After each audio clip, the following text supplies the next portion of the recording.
Se oba be ko edidi a odwane mu nyina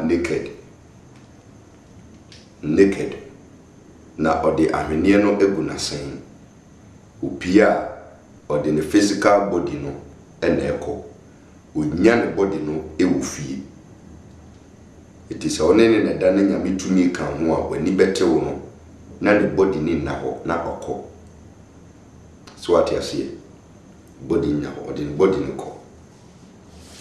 okọ so a the poma no eka na ho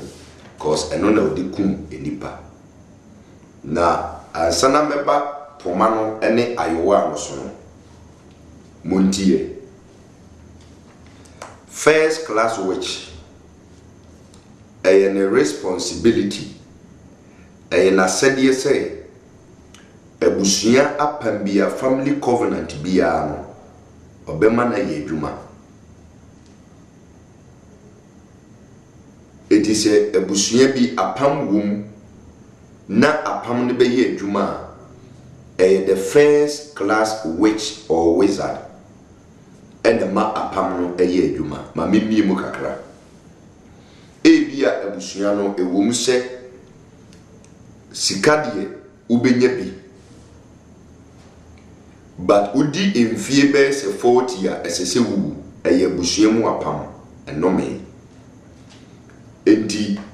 esese saa beyi no emeki sure se ubenya sikane bi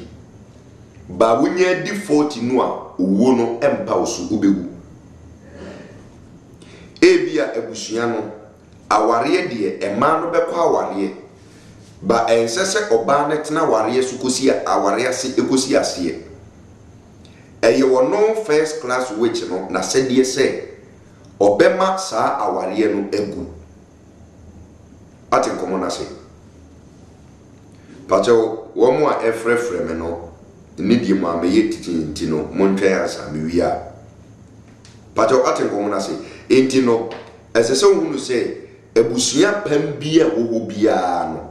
ebusuya pambia no eye first class witch they make sure say ebusuya pam no ebeye adwuma for instance ebia ebusuya pani bia opie fi ebusuya nim ekodi tumi na okodi ye no ehye da ho ne say every 3 years bia esese obi ewu ebusuya nim every 3 years bia no esese obi wu ebusuya nim de obem make sure say 3 years ni subia obi bewu no eye first class witch they make sure say every covenant a de ebusuya nim no ebeye adwuma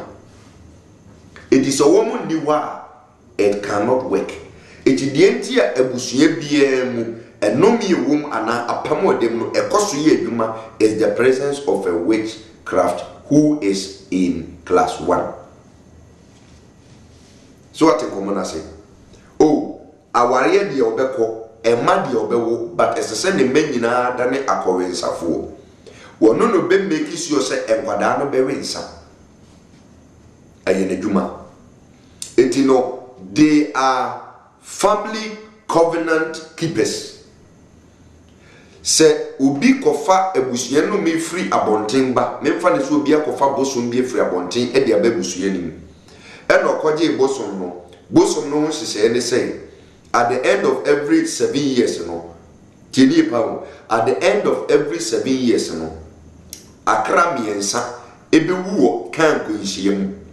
edi every 7 years bia no edura esese first class witch or wizard make sure say akwanhyia na si amenipa miensa na eden ewu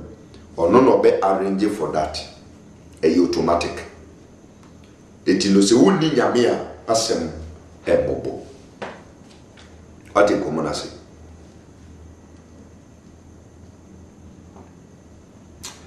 se yeba ayuwa na meka ho asem no a ayuwa diodi yeni afie bia ekọ na wi ya won say normally ayane etawo afahye ni adeade afie no kọ na wi ya obia try say at least obe catch up with the family reunion ni adeade kama na first class witch or wizard no afie bia ko na wi camp bia no ebusuaku ahodo ewo ho nyina no de omye ne se ofa ayewa no eyeposie no asanka na moputo mu ade no ne ketwa saa ye de mano eti ye de amano eno no afie no beko na wi eno de oye no only at the end, getting to the latter part of the year, in the month of December, before our mobile conference, no, now I yes adian. Na wakose nsuo edi egu ayewa ni tini ba ose nsuo di gu ayewa ni womo wo ensem bi a womo ka o kan ensem ni wia afi ebusuafo ni nyina obebubu mudin 111111 wobesa se afri obi biara owo akwantuo mu edi eye o se wo no ofie abaifo omo hodin wedwane akose America wedwane akose UK akose China akose Ethiopia akose Hefa. You are joking. She doesn't need to look for you. All she needs is to go and pick her ayewa na wahwie ensuo ade egum no waka ensem num no ade eguso afi obesase abobo ebusuafo ni nyedin baako na di otiense wonya bodin se pe baabi a wote die woye ekwan a wofa so kwa adwuma ka wo yusu wompa ubi bia na eyi ti se video ewa yiwa eti wo na America no wo na America hoda nipa na oye first class wage no America wona nkasa wonsi woda enso onim baabi a wote nim kwanya wo fa so kwa edwuma nim everything about you eti I told you yesterday say GPS now abrofo ne ya we feel say wo dey track we no witchcraft technology obviously na Africans ni yebeye ni yemfanya de pa abrofo no ye wo beye ni bi wa omo de sade pa but majority of abrofo ne beye no omo de ye ne ma papa abrofo beye no white witch no bebre na de ye ene ma papa di mpuntu bebre amanfo atiase bebre na very nice people or ye beyfo but ne beye no o de ye de papa but over here in Africa no yemfanya de pa eti saa yiwa no odi isuo gumu a osase bobo abusuafo ni din a afena so no ono so wona kyede a odi bema obia eti obo odi kwaku menu se kwaku menu ewo yuka na kwaku menu mfuni ya ba beda isuo num ewa yiwa no na wahwe kwaku menu na dwuma a woye wahwe ne yere wahwe ne mma wahwe kwan ofa so kwa dwuma na uwia afini ko ne wiye no de ono so pese ode che ono bia opese oche o stroke a ose ne kwaku menu menso afina so ade a mede ma e stroke etino stroke no embo January no yesi afefufuru no mu a stroke no embo ne wohu emframa de egu nsuo nani hu ohuku sa na afewu image no avanish afri nsuo no na chese wo wa che o stroke no abo ya mansa ya utu kwanya che okura ya meka chiro se bremisika omreme na no ntuma odi bremi kura bo no ntuma ekura no na enye mefe ntuma ekura ni edum wo emre bi etwam meka senka bo ame wo fase so mesi wo amwa no eti esese mesando bagana wo na ompabwa eda ho no wetwa video no akwa ko mpabwa no na wasesa onase mpabwa no na odinensa eyi afrim mpabwa no bayira wa America ho a wo hwehwe mpabwa na unhu da tiasem ni yi obeba Ghana no na mpabwa no gu ha atwen aba befa ayiwa no odi nsuo gu mu no e no de yesa ade no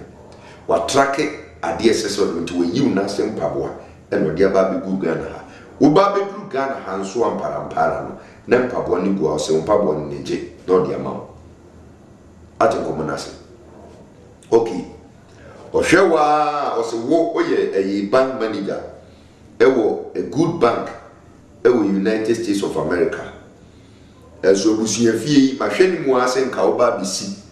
o ma mesiesie ene eda so timo ha eti wo mema wakwa ko de fiase sika na egu bank no enkrata na wasensan na ye wo signature na wo so no beje firi nsa na sika no ye hu na kira kwan na wo ye do ba koto afiase the same way you mpaboa ni free ho no na wotwa enkrata ni video no de nsa abo nsuo nim te se ne ofa bibia free ensuase no wasesa enkrata na free ensuo nim ewa na afi wo sunfoni na ya ade bia opese ode ye obi biara obebo ni din wo abusuo nim no saa ayewa na ekura no eno de ye ne tracker wo de betrack busuo ni bia ba bia wo bia no ofrewa mfoni ba bedem obehwe ni tise video dia wo ye at the spot ni nyina na ohwe ayewa ketwa na ye de mano no etina se me say ubusue ni be ye first class witch and a wizard duye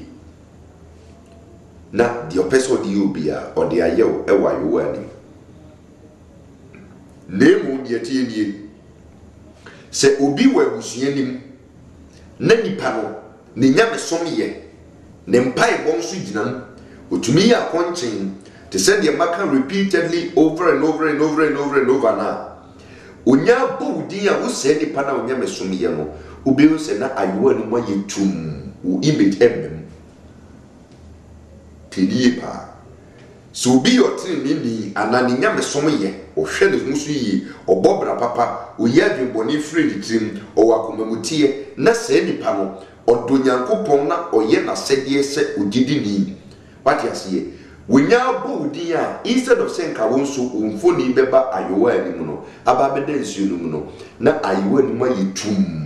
umfoni emma enunti na wo behia se obema onyankopon banbo aba wo ho entisa enkofu wi omo be sell life first class which idumedi a wo di no tisai you want on the amano any GPS video tracker and no na ohwem baby a wo bia na de kodi opeso de ye no afie bia o yes I exercise no obebo busue ni bia din obebo ne nana no nyina din na de opeso de mawo no de amawo atenkomo na se so pesi deporto wa minim achem takrase maame no mentimi munidin what you say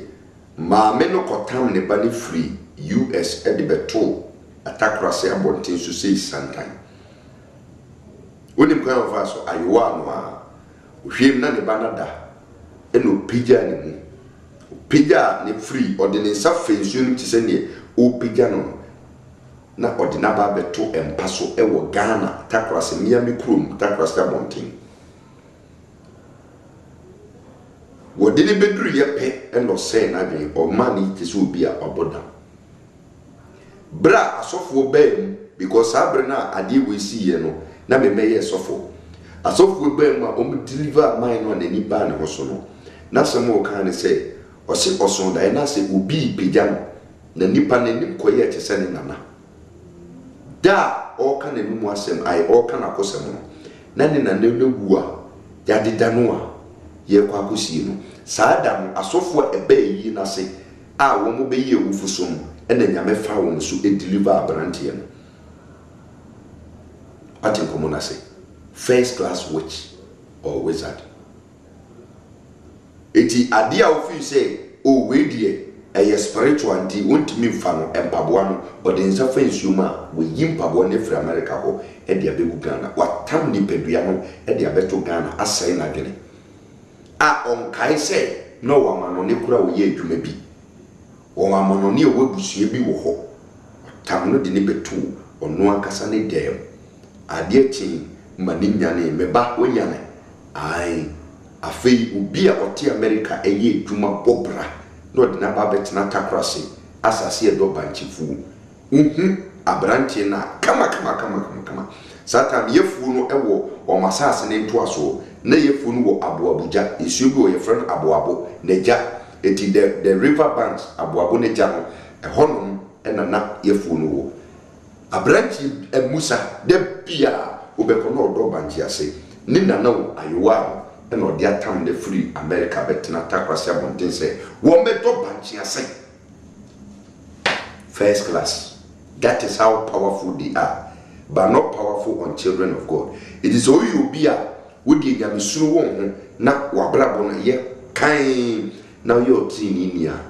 Ubi say omubu dia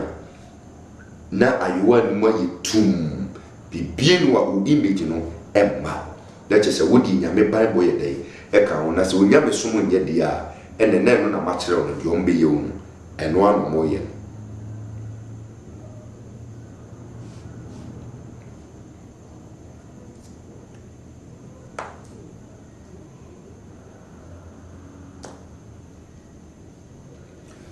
Afei pomano a yede mom no pomano ye invincible umfa wani kan ehu unless you have a third eye umfa wani kan ehu unless you have a third eye na de oye ne se oye na de ne ye ne ya no de pomano chiro so ani tunu no we boot you hu aten komunasi it is a wosonda ye na obi de poma ekire wo so ewo dayimu a e pa che wonya ni free mu a look for a true man of God no more what in common say the kan dim pa ye wan kasa bom pa yan kasa ne poma no na se wo de kire wo so a ewia kita obua makoma tim no ko tipomano ni tuyo eno de kire wo so a na wa shutu wo mutumi shutu eni kan e ma ne yeye na ne pomano o yuso e invincible se woni ten aya unhu na emu ne etieni so utumi de pomano ekum nipa 101 ti pomano utumi di kum enipa 101 no spiritually no eye number 2 ejina homa destruction ya ba numbers wa mechere wo niema pa ehuntasem bebre wo wa esese egidifuo musuanim die bebre wo wa esese munya sunsumu nsem no emudo de beboa ama wahwe wa brabo so yie eti sepomano utumi di kum nipa 101 na samoja dodo no tumi beye pomano ho a na pomano free invisibility to visibility na free pomano abenikan eti eye no walking stick but eye need you na medical catcher say first class witches and wizards no aya no mo duro mo mpani fiem eti no sa pomano ayo omukura no menka so obi okura poma bia no eye baifu me pachewo nemu no they have signs of communication eti wo no se wo wani a ubehu ni se asumasi ne poma okura no bai poma stick of authority ni bia ati asie eti no die ade ba ko ebe mo waye your friend is saying aware eni abesiwe bia na abrewa bia ana akokora bia so bia na dia otapija ne poma wo sa kwada wi wo sa maame wi na ode poma no point no abesiwe bia na akokora bia na abrewa bia obeta pija ne poma dia chiro bi so ma no warning no esese wo hunu se need you we kuno dida wonya ni chiro so ne tu na kasa enyesa fim obesutu opija de chiro so de tu na kasa ebe kasa ewio anadu ebesu agu so afei wonu obi a usuru nyame a ebekum base wonya mesom ya obewu se nyankopon bebo ho ban opija de chiro so a oto a ento ate nkomona se ento ba wonya mesom nya ode chiro so a na kasa dimba ya wateche odi wagu ho ebesi sunsun ansa na benikan it is up komano so nye di kum nipa 101 101 in ye do see per spiritual watini number 2. Number 2 ni ye destruction. Afei pomani free soon wiase. Ebe ye physical edikan. Onam ewiakete daytime wa na okura. Sa pomano ura ni dema odisie. Eni ayuwa no odisie. Toma no so no. So feel say during the day no on fact ni 2 minutes nye bibia odisie. Sa first class which na se toma ne da na sen daytime aduane a wo ankasa mpo wa ya wo aton safo na o twam no otumi dane no moja enkwan moja otumi dane aduane ne pieces se nyame tumi nka ho a toma ne da na se no oye duma daytime ye duma night time ono no onye limited by time anytime you betumi ya na duma sa fo no na se nyame abofu sane 3 o'clock ewia 3 o'clock na wo mutumi no mo di sie ni aten komo say first class with very powerful 83 o'clock above for nyame esomo mbasa say so no they are destructive angels, very destructive angels. Tina so bi ya konchen na ebo no 3 p.m. na ekom na de more na there is a temptation to go and eat. That is the time we draw esasa oma wani bre the 3 p.m. time no a time esasa oma wani bre because that time no destructive angels never and a first class witches no so no they are not ready for their manipulations and their work to be destroyed, so they also work. Yet you man the first class witch they don't only work at night, they can work daytime. Share. Oh dear. Tena ho na nsum awrade yi. Tena ho na nsum nyame yi. Obi hu ade a ya no mfo ne beyo. Kristo fo tie asase so omde omunyame som edi abrosa. Edi sa poma no enya beye invisible tumi kum 101 no na ebeye physical poma no onkoni dem nkuhu se poma ne da be umfo wani hu da obehwehwa bu hu omo wo kwan omfa so omudisi ayewa no omo wo kwan omfa so omudisi ansa na toma ne die eguna sen na sankofo no omunyinche because they are very powerful no they are able to maintain on body no with the help of your very big witch doctors. Edunsifu with the help of witch doctors no they are able to maintain on body no they are able to live long to meet 90 80 70 105 120 because that to me no mukran to me the maintain on physical body no and the view power no mukura no first class which be nim time o obewu oni bria odi bewu hwe sunsun asem no hu obi beka se na se bible no say it is appointed unto man by the time you die there you don't know obi a wo bewu a obewu se obewu nyame ma ye president wo bible no o ka kire Moses say ko na wo kwa akowu you are going to join your fathers. It Moses knew say he was going to die. When the time came, said Hezekiah will be one. Isaiah Bekacheren say, "You someone say na uba bewu." He became conscious of his death. Me seberesona me bekwa onyankopon be mamiemu. Nyame ni pebie otini ni bia no obreso a ubewu se obraso oba beko. Na woman they know the time they will die. It before they die no ye friend bibi your friend say talent management pipeline. Sana me friend I use that term TLM talent TMP talent management pipeline TMP. I use that term. I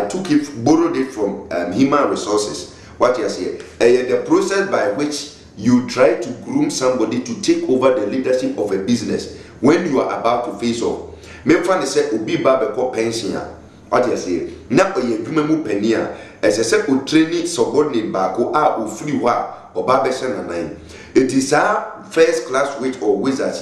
Woman in time won be wu. Eti woman ba be wu a ese so mo di obi ba be se o manan. Na say nipa no de be se o manan no in my experience with witchcraft no aya woman fa enkwada omo fa mempanifo. Eti ne na bi Ube se wasase odidi a no amabia ka o se me nana brabeje nefa na wasoma no me nana etore bia bra na me ne me nana ne na eti no wonye hu me nana akwada bi wo fio na ni gine ho osoma no okọ o cheniska etore bi kro ma ne ntomago se gine sima me wo yes ha di ni nyina na o prepare akwada no o traini akwada no because owu a wono na oba be hand over saa tumi no dia ma no wo mu bu ni se eye busue japade kese papa a ense se ekokwa eti before be wu no na wadane se japa wa train obi a ode se japade no be de eba be ma no they know when they will die. It is with the help of the witch doctors no wo mu maintain wo mu se nyame nipa bi a o se bompaye na otutuo na eka no a okọ witch doctors no hono ma teten haban dia som yare etituo ne de eka no but ya sane yare bu sunsun haban na yese aduma no tupe nyina ya tunu tupe ya haban tupe haban no me kiro sisi e be yo no ye wo haban mienu bi wo murem eye oba ne bema otini mienu na okabom si be na pega wodi kotu fie bim na okabom si be if you ho confusion every few order awarefo a omo obeko ama aware na gu eye haban atenko na se enti no sedi nyankopon si ye wiase no wodi tumi bi asese haban na abaifo no ma discover the positive and negative of a haban no e no ma fa the negative one no mo de ye aduma. It's witch doctors no they use the negative ones na on dia sa omo yare eti wo mu de wo mu nyinche atiase na oba bi wu a ba de no wa prepare obi a train obi a esese odi tumi ne eden e man because wo mu buni se eye busuye japade a esese ye hand over to somebody eti enkwada na ya ye de mawo kwada nketwa ye fa mampanifo ti panini bi wo a ese ode makwara se ne bera akwada ne bi nya che eti akwada bi wo ha utimu se oni ne kasakra ana oyade na otia no a ne su de wo si ye ne ye no e kire obi a ensese ye kanasem utumi ye ne nistia bi no de hwewo it is a wunnie ni kro to mu se akwada we o pa kire se ye kanasem those children no we ya kwara ketwa enso no ne di abusuya na so because say ye dane the manual she doesn't go and begin from third class witchcraft or ye number 1 direct it as young as she is no ubetumi aka wompanin sembia ne nana kurampo na ye wo na no ntiase no wo obetumi aka ne mpanin sembia kyerɛ wo atenkomo na se ya enti first class witch or wizard, they know when they are going to die and they prepare somebody before they die. Enti aduane nom de man entoma me nana brabeje entoma otumi kokron se me hu atade we na me fe pa na mto me nana brabeje eti say ye ne ba pa no dono no pena samwa obi hu se obesa se odidi a ebi ka no de amano bibia no atoma no will be show a lot of love but you see ate gomona say enti ahweni a ye de che no way say me ma me say or the ahweni ba wo ma me mane ma usika ne koto ahweni no enne me say ma wo ma me no first come ma na wo akoto ahweni no na ne me kire mo say okoto ahweni wo dwama so na sese wo ye no hunu ne ye ansa na wo de ahweni ne gu ema obi wo so we ahweni we me ma me de gu na ode ama me o ma me de gu ahweni na ode ama so gu e na wo so afa na ode gu o me nana wo se ne bu ode mpa ya ahweni pa ni aba di enye o bua huni ede ba they are very careful because baby ade ne keka kono wa ma wani ana wa wani beba on so no na ya danu obayifo first class paten komo na se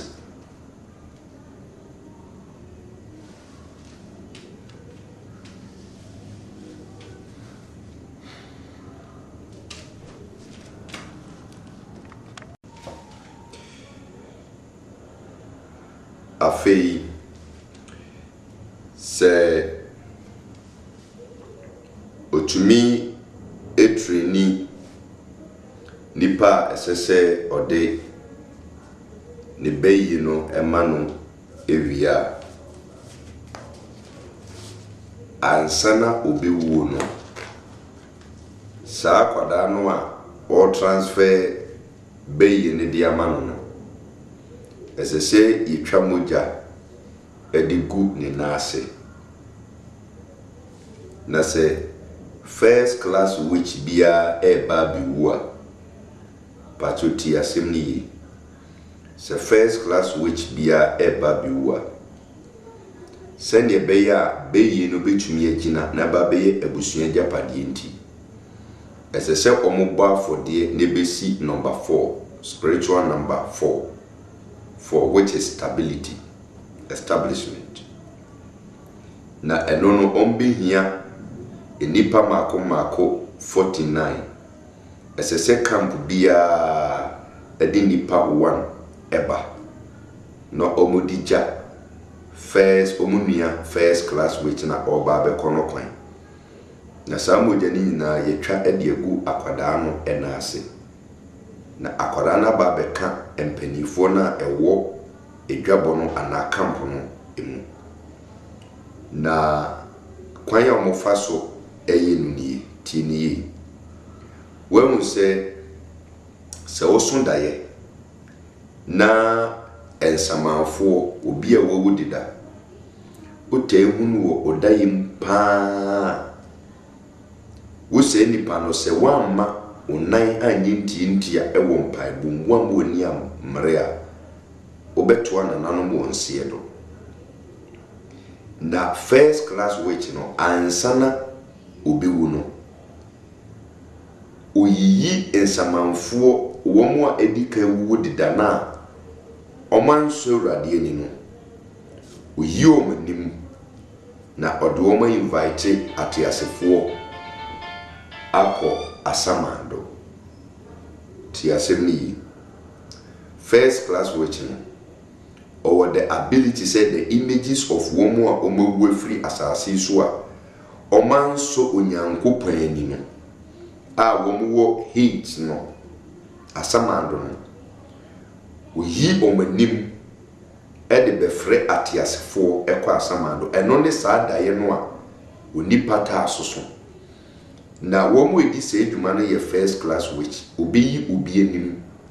ede aba bedin semoni it is okofa owufuo na time bia obeson daye na obi a wawu na oni ni din sanwoso obi a wawu na oni ni din kitahu obi a wawu a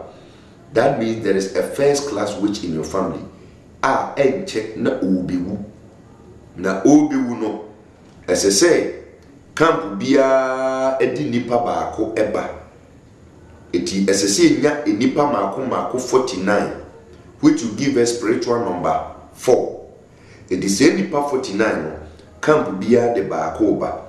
eti wonu ankasa no awo ba biwu no obesas ye yi nsamanfuo anim ede aba be kire obi a opese ono na busue no no womu kunu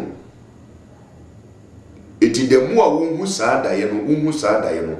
esese wo se nipa no hunu se o ba biwu na de enti a wo bewu ni se obi a o ba biwu no ode o ba be ba for de atwa modegu ne success ane na ase efri ne busue mu ansa na obi bu a owu eti wo se nipa na ode saada ye no oyi saada ye ne kire no wanhwe ya obi di kan wu ansa na ono ankasa a beyi no o be transfer no wawu ebio adia enhu pa wo mu ni se so yo ba warefo ana bema warefo a obetumi afa ohu anim ana wo yire anim na waba odayim se one wo ba beda ti ahanum na ehu no obetumi afa okun ani ana wo yire anim ewo dayim na se wudi ani na woni ni dase wom uwom anu no me say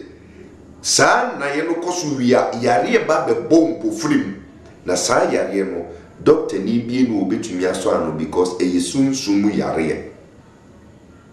odi wode no fufone sa na tim wewu very serious. And no enye spiritual marriage because wo yere ana wukunwanim na oba beyi. What you say? Ono ne bre aso ne braka eswa.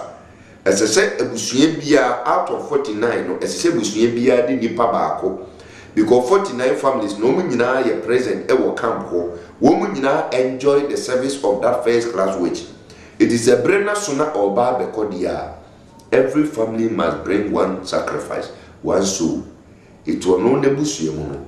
nipa opese ode owo ne to no so no either say obeyin samanfo anim dia kono so woni dayim mo ti obeso na yibia no na obi a wowu aba ne dayim a oni ni di ensawo so ana say oni ni di enkita ho uhu sa de ne si pe ye very careful na otire ni die wo muntumi mfa sa de wi enkroso so ate komona se. It is a nipa 49 no family 49 families no ubia de ne de ba na yetumi ekum wo mu nyina wia ansana wadane beyi no e de ama akoda ketewa na wa prepare no enti se wanfa onu ankasa ne ba ebia ne ka ekiri bi a usua onyini ya o ka ekire onyini ya normally ka ekiri fo no ena yede ma wo enti sa dia ne ma emma ne nana no otumi ede ma wo omu bi eti akoda no se maame no enyi ya akoda ne su bi nyini akoda ne bi nyini papa na hwe akoda me fa ne se wodi emfie 10 ana wodi emfie be se 8 ana wodi emfie be se 11 na yedi abusua be yie sei amano na akoda yi ba be nyina du be se 80 ana 85 eno na usanso no atumi aba be ye behima ana behene it comes ni bibribo wa wo mu ye ahema ene ahemfo ho no eye nkwara nketwa because ono ankasa no at the age of 10 any man of first class witchcraft it at the age of 10 no wa practicing first class witchcraft no some anaba be 30 years it by 30 years no o ye hema deda na sa tumi no okura no anode eti first class witchcraft no wo mudumedie ni eti ono ankasa no wonim se da obewu no ya twera to ho wonim swate komona se eti o prepare obi be se na nan ansana obewu a wawu enti wo ba be kwa ahwenie no de oyini odane sa ahwenie no na osemenana normally ayo mo frame kwara ne secret bra obi ni ho onim so obeko secret na ode sa ahwenie no egu ne nana no ase odi guna sin wia immediately na tumi no a transfer akwankotena akwada anim afi akwada no aba be ye opani prekope e wosunsun wiase na wakire no baby a ne posi no esi no wakire no ne poma no baby a ehye iti anadwoa obi ada no isan se ode toma de gu akwada na sinti no na wafa akwada no e de ne toma no ene posi no ene stick of authority no ama na akwada no so e de akwa kusi fe anytime bi onam bia no obe yusu sane man afibia so a obe continue the ritual of a first class witch. Those children no yemfomu niabro na se wunnie ni a odibe hu se abofra wi ukura beyi tumi eye first class a ena na esese wabrabo na wo bono eyabrabo papa ente sadia asemaranko.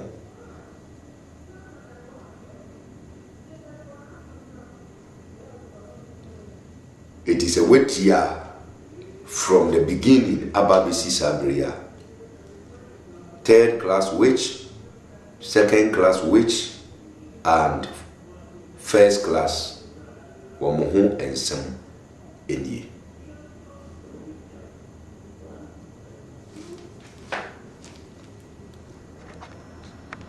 but they